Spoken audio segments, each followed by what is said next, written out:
Friends, I'm Chandrasekhar here again, and we shall be talking about the D60 chart, which is called the ShaShTyaMsha chart, and Parashara says, what for is it to be seen?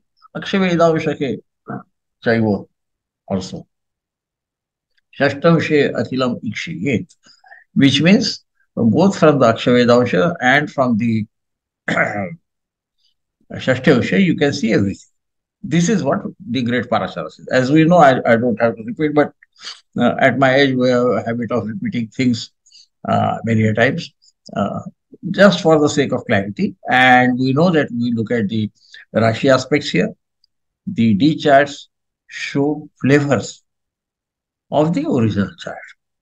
So now, as is our practice, I shall share you the chart of the great Warren Buffett. We continue with Warren Buffett all the while so that there is no confusion about it. And on the left side of your screen, you will see the natal chart. On the right side, the D60 chart will be shown.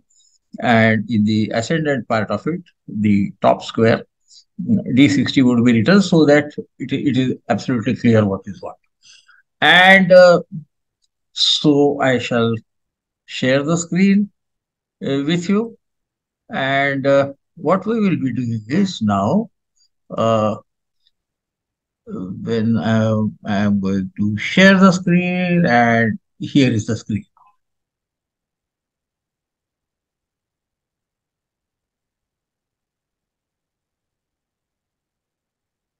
So what we can see here is on the left side, of course, the chart is there. We can see the regular chart, the natal chart has Sagittarius rising, and in the D charts, it is the Aries which is rising. Now, what we look at the chart? Generally, we look at the self-confidence of a person from the Lagna, and so we shall be looking at the Karaka for self-confidence is Sun, as you know, and for the Lagna, that is for the ascendant. Sometimes I use the word Lagna, sometimes ascendant. Kindly excuse me because I speak in three languages and sometimes the words get interchanged. But you are all learned astrologers, so you know what is Lagna. That is the ascendant. So, lot of that bhava itself. So, Lord of the bhava is Mars, as you all know. For Aries, we are now talking only about the D chart.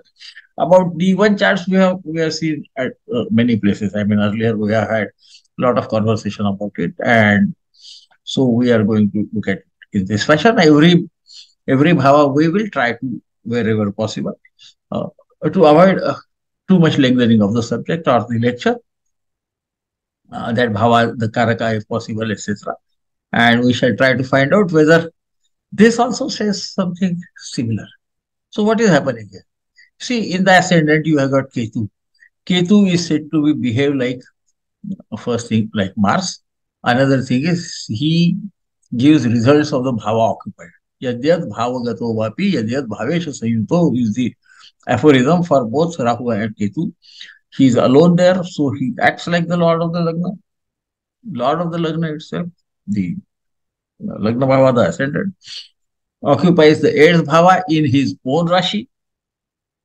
I mean, uh, we should go on from one stage to another. Sun himself, he is in the eighth Rashi. There is no doubt about it, eighth bhava. In again with his friend Mars and Jupiter, placed in the eighth bhava in the D60 bhava of which is ruled by again Mars, friend of Sun. So we have got a picture here. We also see that most of the uh, planets in Vishopaka, because D60 gets most points in Dasha Varga, the 10-way system or 10 divisional charts out of which strength of Varga itself is to be seen. And so I'm taking Dasha Varga here. Sun has 10.05, Mars 12.45. You can all see that it is given below. Jupiter 11.30. So everybody is above 10. You know 10 to 15 is good, 15, 20 extremely good, etc., etc. We have gone through it many a times. So I would not want to bore you again. And so Obviously, his self-confidence is good.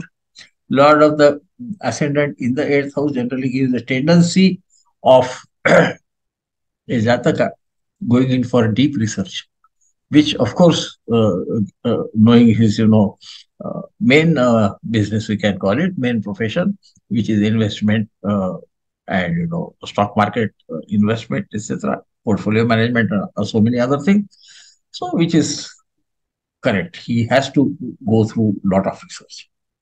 Then, what we have got is, we also see that Venus aspects that ascendant by the Rashi Drishti. So, on his personality, what would be the general, influence of people like Sun, the father, Jupiter, knowledge, or his ninth lord? You can see in D9, it is the ninth lord. It is also Karaka for the ninth bhava as well as fifth bhava, aspecting the ascendant, and again Mars, which are anyway siblings. But it is Lagna Lord itself. Jupiter and Mars aspect along with Sun, the ascendant, giving lot of strength to the ascendant, which indicates lot of self-confidence. Also, since the ascendant represents body of the Jataka, it also gives longevity. We know that he is above 90 and still going strong. And this perhaps is what is indicated here. We can see that even in the natal chart, because Jupiter, Lord of the ascendant, is aspecting ascendant in the natal chart. But what I am trying to tell you, Mars, the fifth lord, aspects the ascendant in the natal chart, giving intelligence. But there we see the Rashi Drishtis. Here we see the, oh, sorry, in natal chart we look at the planetary aspects. Here we look at the Rashi aspects. That is the difference. Fortunately, in his natal chart, of course, uh, the ascendant being a dual Rashi, planets in 10th and uh, 7th also aspected by Russia. So that's an additional thing if you want to look at it. So now, what else is there? You see, if you look at his career, we see all these planets are aspecting the 10th power of career. Moon is in the 10th power. Venus aspects Moon because it is the cardinal Rashi. Moon Venus aspects from the uh, fixed Rashi. Similarly, Jupiter, Sun, and Mars also aspect the 10th power by Rashi aspect, indicating all these things in which he has had career, as we have seen earlier. You can look at his life, on Wikipedia if you want, or even his website, I think, has details about his life and a journey through life. So you will find that textiles, then finance, Jupiter the great giving finance, Sun giving connection with government. He did help the government out. Uh, Mars, the machinery, and the Moon, the liquids, fluids. Coca-Cola was one company in which he has invested a lot, and all those things you can see. Then what we look at is what happened to his. Well, ultimately, Venus has influence on the Lagna, so he has influence of his spouse also there. Venus also happens to be Lord of the seventh power. So Venus has two roles to play here. The Lord of the seventh bhava and the Karaka of seven. So aspecting the Lagna, giving influence of his wife. Again, we see that Rahu aspects this Venus. So Rahu is in the seventh house, so he would not leave his wife anyway and his spouse. Generally, Rahu and Saturn in seventh bhava do not, uh, at least they are not instrumental in breaking off any marriage. And in his case, but there would be something unusual.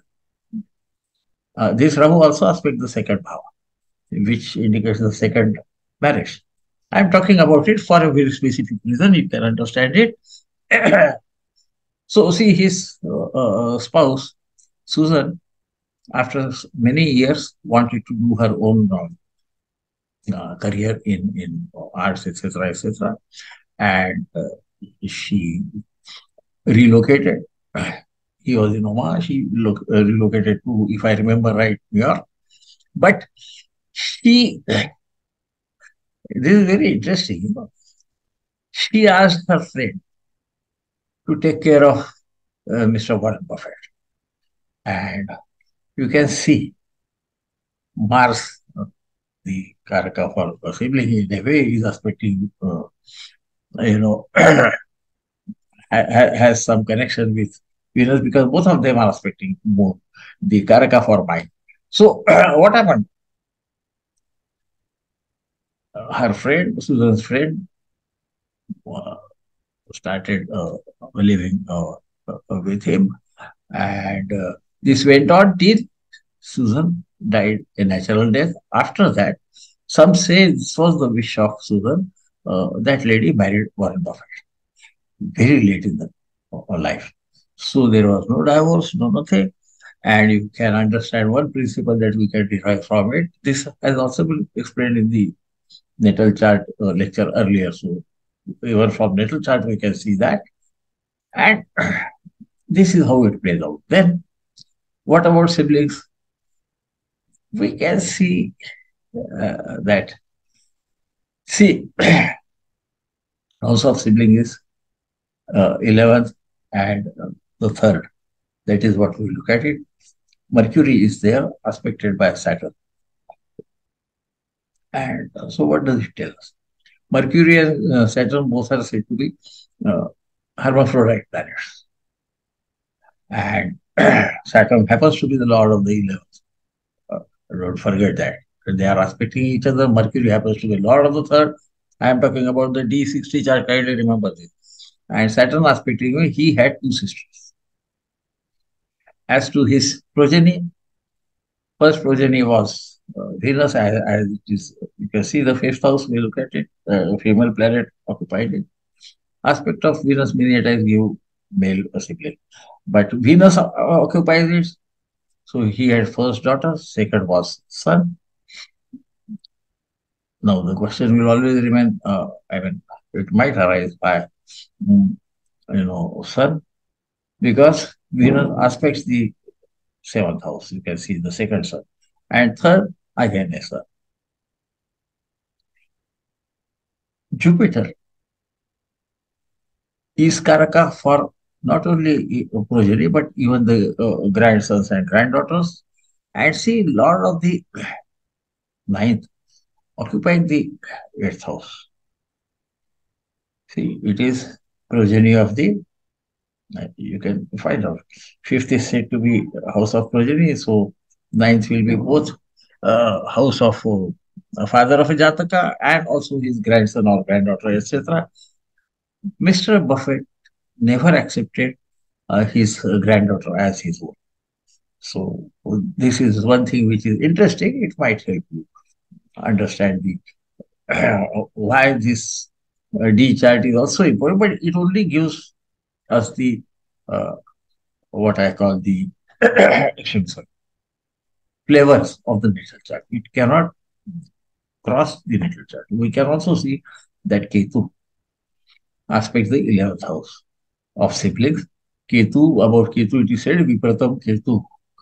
Ketu has a, or Ketu Bahula, Bhagini Bahulyam is what is said by the great sage Jaimini. And so he had a sister.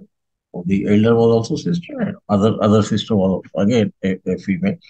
And so you can find out what was happening in his chart. From the D60, I would not want to bore you much because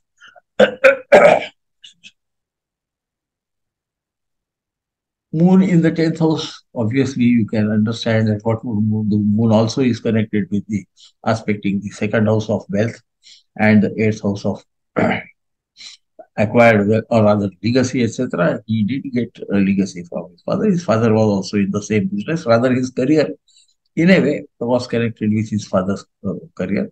Not directly. Later on, he went into the same career. And Moon does aspect the second house of accumulated wealth. Another thing which I forgot to tell you is look at the 11th bhava. Both Ketu and Rahu aspect the 11th bhava by Rashi. It is a fixed Rashi, and both of these planets, nodes, we can call them, because they are ultimately called as the Chaya Graha, the shadowy planets, because they are shadow of Earth or Moon, as if you think about it, what they are. So both of them are aspecting the 11th. What does it indicate? This can indicate earning through investigation, etc., which is anyway needed because Rahu is aspecting that, even from distant lands or virtual matter. So he earned a lot. Ketu made him give up about 90% of it to philanthropy, not in his own name. Please remember this. Ketu there doesn't want to be known, much known, let us put it, not known at all. So he gave about 90% of it to charity. And so there you have the entire thing. You can also see that Jupiter, Sun, and Mars are aspecting the fourth house. So house will be, you know, a bit large, but not very large because Sun and Mars have a trying influence, whereas Mars is a larger thing. So we can look at many other things also there. But I am just trying to restrict it to matters which are very easily understood. You can go on understanding what happens, how it would happen, and this is it. And his career is variable. Moon is there. You go through his life. He dabbled in so many things and is into the stock market, which, as you know, is always fluctuating. So this is how we can look at certain things from the D chart also. As I always say, when you look at career, look at the ninth house, 10th house, 11th house, second house, and eighth house. And influence, planetary influence is there to know what sort of career a person can have. And the seventh house for what is his business. So, and when you put these two together, you get something out of it. So, though this is not subject of this lecture, I think my habit is to give as much as I can tell you because I speak extempore. So there is no way that I will be going on. I mean, I do this in Hindi also, but I'm not very sure whether I say the same thing. The substance would be. So, my friends, I take your leave and have a. Before that, I think I should stop this sharing so that at least where I wish you, because many times I forget, I should be visible to you. And so, a very good night and go on giving your comments. I don't mind the bouquet and the brick bat, so please understand. I learn from your comments where I am going from. And so I take your leave. Good night.